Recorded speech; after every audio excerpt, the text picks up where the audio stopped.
नमस्कार विद्यार्थी मित्रांनो, कसे आहात? मजेत ना? आज आपण इयत्ता 5वी मराठी या विषयामध्ये अभंग ही एक कविता पाहणार आहोत. आपल्या सगळ्यांना माहीत आहे, महाराष्ट्र ही संतांची भूमी आहे. संत ज्ञानेश्वरापासून त्या आज असणाऱ्या संतांपर्यंत ही संतांची महान परंपरा आपल्या या महाराष्ट्राला लाभली आहे. महाराष्ट्रामध्ये ज्ञानेश्वर असतील, संत नामदेव असतील, संत सोपानदेव असतील, संत तुकाराम असतील, संत जनाबाई असतील, या अनेक संतांनी आपल्या समाजाच्या मनामध्ये एक चांगली रुजवण केलेली आहे. संतांनी आपल्या लोकांच्या मनाची मशागत करण्याचं काम केलेलं आहे आणि त्यामुळं त्या त्या काळामध्ये त्या संतांनी आपल्या समाजाला सुधारण्याचं, प्रेरणा देण्याचं काम केलेलं आहे. आज आपण अभंग या घटकाच्या माध्यमातून 3 वेगवेगळ्या महाराष्ट्रातील सुप्रसिद्ध अशा संतांची माहिती आपण पाहणार आहोत. चला तर मग विद्यार्थी मित्रांनो, इयत्ता 5वी मधील मराठी या विषयात आपण घटक 27 अभंग हे पाहणार आहोत. उपघटक या अभंगाचा आपल्याला भावार्थ पाहायचा आहे. यामध्ये आपण 3 संतांची रचना आपण पाहणार आहोत. संत जनाबाई, संत सेना महाराज, संत नामदेव. आजच्या या पाठाच्या माध्यमातून आपण वेगवेगळ्या साहित्यामध्ये जे महाराष्ट्राने काम केलेलं आहे, या संतांनी जे काम केलेलं आहे, त्यांच्या त्या लेखनाला समजून घेण्याचा आपण प्रयत्न करणार आहोत. यामध्ये पहिला अभंग आहे तो म्हणजे संत जनाबाई. अभंग मी वाचतोय. आंधळ्याची काठी अडकली कवने बेटी, माझी ए हरणी गुंतलीस कोणे राणी. मुके मी पाडस चुकले भोवे पाहे वास, तुझविन काय करू प्राण किती कंठी धरू. आता जीव जाऊ पाहे धाव घाली माझ्या आये, माझ्या भेटवा जननी संता विनवी दासी राणी. संत जनाबाई यांची ही रचना, आपण त्याचा भावार्थ समजून घेणार आहोत. यामध्ये संत जनाबाई म्हणतात, आंधळ्याची काठी अडकली कवने बेटी, माझी ए हरणी गुंतलीस कोणे राणी. संत जनाबाई स्वतःबद्दल श्री विठ्ठलाला उद्देशून म्हणतायत. काय म्हणतायत तर, आंधळ्याची काठी कुठल्या परकीच्या भेटात अडकून पडली आहे आणि माझ्या या हरणी कुठल्या बरं रानात तू हरवली आहेस. मुके मी पाडस चुकले भोवे पाहे वास, मी भ्रमून जातेय, मी फसतीये, मला माझेच ठिकाण सापडत नाहीये. जसं मी संसारामध्ये अडकल्यामुळे मला परमेश्वराशी, या देवाशी एकरूप होता येत नाही. ही माझी अडचण आहे, मी काय करू. इथेही त्यांनी खंत आपल्या विठ्ठलाकडे व्यक्त केलेली आहे. कारण संसाराच्या ह्या रहाटगाडग्यामध्ये परमेश्वराचं जे नातं आहे, त्या नात्याला त्यांना पुरेसा वेळ देता येत नाही, त्यांच्याशी एकरूप होता येत नाहीये. ही खंत त्यांनी आपल्या या रचनेच्या माध्यमातून मांडलेली आहे.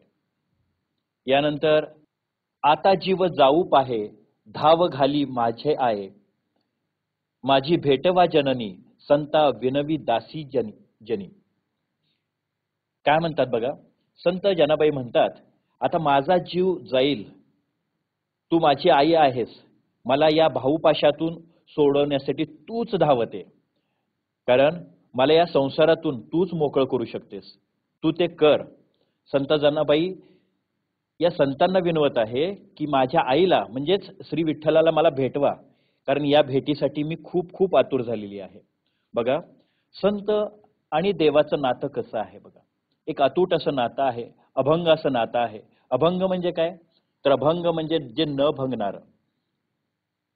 संताचं आणि या ईश्वराचं जे नातं आहे ते कधीही न भंग पावणार आहे. म्हणून ते जे रचना करतात त्याला आपण अभंग असे म्हणतो.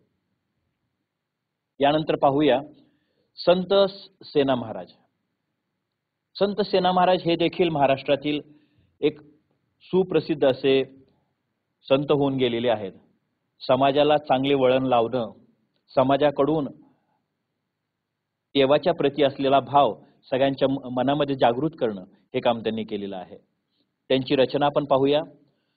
धन कोणा कामा आले पहा विचारूनी भले, ऐसे सकळ जाणती कळोनिया आंधळे होती.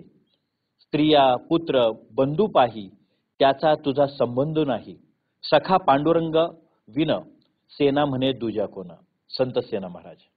बघा, यांच्या या अभंगाचा आपण भावार्थ पाहूया. भावार्थ पहिल्या 2 ओळी पाहूया.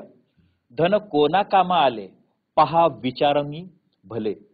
ऐसे सकळ जाणती, कळोनिया आंधळे होते. याचा अर्थ असा आहे, ते सेना महाराज लोकांना उद्देशून म्हणतात.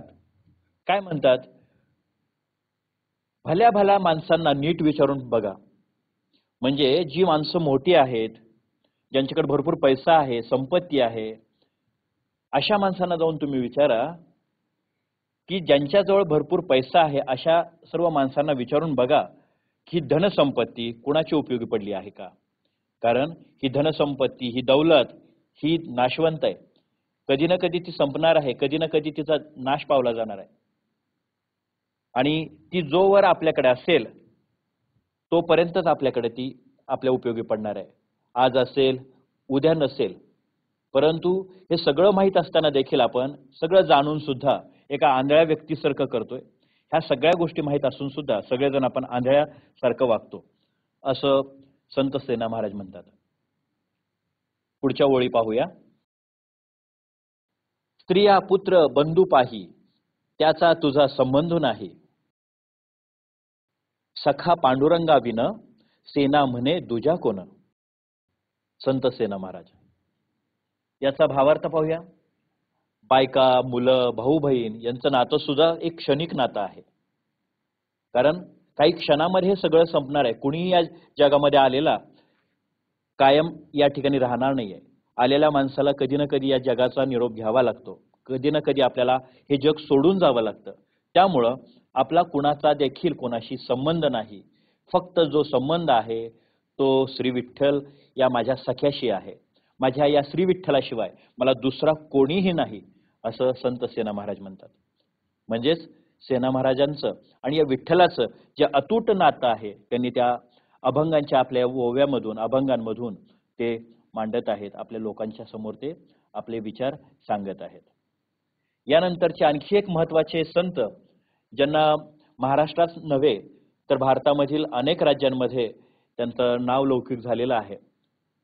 संत नामदेवांचे जे काही अभंग असतील, रचना असतील, आज पंजाब येथील शीख धर्माचा जो धर्मग्रंथ आहे, गुरुग्रंथ साहिब, यामध्ये देखील त्यांचे हे सगळं साहित्य आपल्याला पाहायला मिळतं, ऐकायला मिळतं. त्यांचा हा अभंग आपण पाहूया. ते म्हणतात, अभ्यासिले वेद झाला शास्त्रबोध, साधिल्या विविध नाना कळा. प्रेमाचा जिव्हाळा जव नाही अंतरी, तव कैसा श्री हरी करील कृपा. हित ते आचरा, हित ते विचारा, नामी भाव धरा जाणतेनो. नामा म्हणे तरी विठो येऊने भेटे, कायाच पालटे कैवल्य होय. संत नामदेव. बघा किती छान रचना त्यांनी केलेली आहे. ते म्हणतात, अभ्यासिले वेद झाला शास्त्रबोध, साधिल्या विविध नाना कळा. प्रेमाचा जिव्हाळा जव नाही अंतरी, तव कैसा श्री हरी करील कृपा.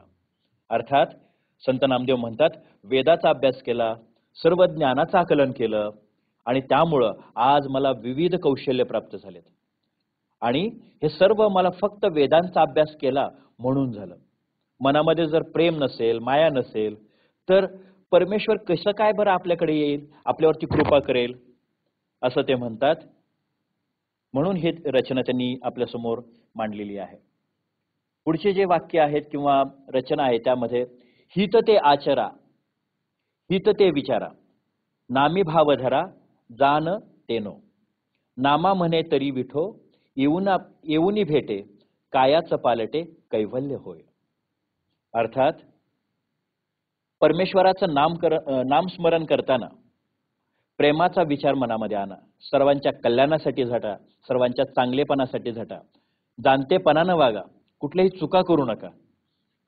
मनात प्रेम, शुद्ध भावना असेल तर श्री विठ्ठल आपल्याला येऊन भेटतो.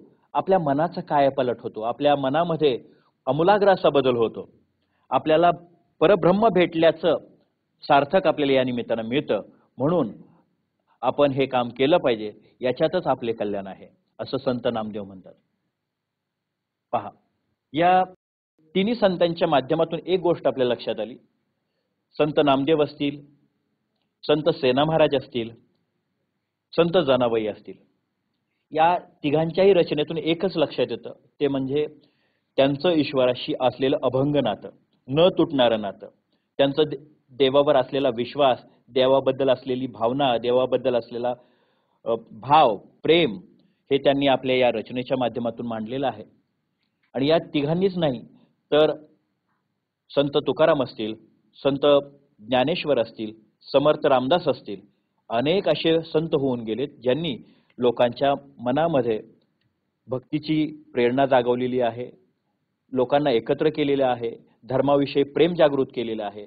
धर्म या व्यतिरिक्त देश, आपलं राज्य, आपले लोक यांच्याबद्दल त्यांच्या मनामध्ये एक विश्वास निर्माण झाला पाहिजे, त्यांच्याबद्दल एक प्रेम निर्माण झालं पाहिजे, असं त्यांनी आतापर्यंतच्या या अभंगाच्या माध्यमातून मांडलेलं आहे.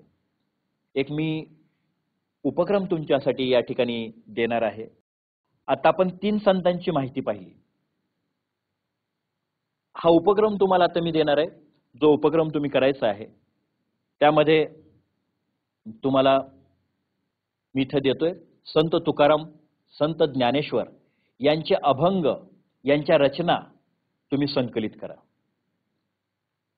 तुम्हाला इंटरनेटवर गेल्यानंतर अनेक संतांचे तुम्हाला अभंग, त्यांच्या रचना तुम्हाला मिळतील.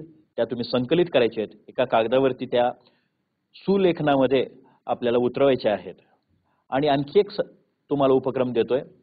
मी जसं सुरुवातीला तुम्हाला सांगितलं की या महाराष्ट्राला या संतांची खूप मोठी परंपरा लाभलेली आहे. अनेक संत असे होऊन गेलेले आहेत ज्यांनी आपल्या वाणीतून, आपल्या रचनेतून जगाच्या कल्याणासाठी मार्ग दाखवण्याचं काम केलेलं आहे.